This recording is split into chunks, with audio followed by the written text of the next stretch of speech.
Tsiahy. Yeah. System LMT. Xyaou.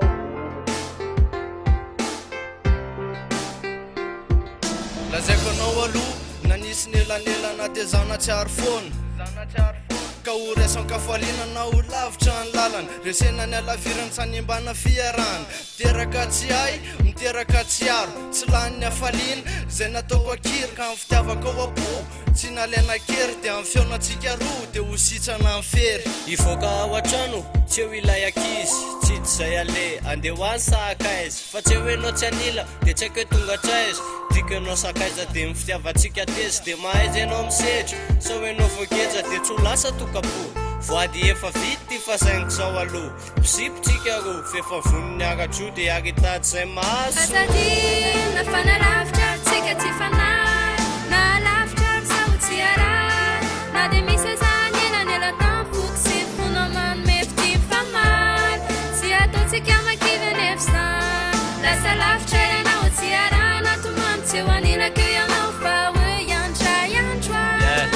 akatoko fe mifoko raha iny anao fa lasa matsiaro mety loko fa fitiavana tsy anazy fa dia tsapako hoe enao le tokana amin'ny maro anisy adraidraiko fa ny fitiavanao nilaiko tamin'ireo maro tsy voatanisy ariko mba olona laiko fa tsy tiako ianao ho very tongano sy vary tsika tsy afaka nisakaka tsy tokony hifanary nefa indrisy tsy eo ianao tsika tsy afaka hifanery dia ny fiverenako any hitondra zavatsara ka amin'izay fotoan'izay tsika roa makatsiro samy makafafo ny fefahela tsy niona fa za tsy nanadinona ny tomba roa ny taona kanefa androany misaraka resika noho ny elanelan-tany dia zao atao an-tsaina hoe raha misy manontany dia hoe zany tompon-tany fa ny foko mahatsiaro fefahelan'ny tompon-tany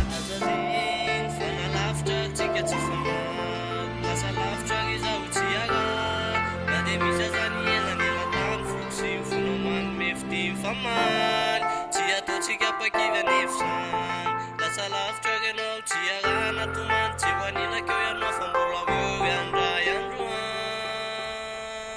asadina fa nalavitra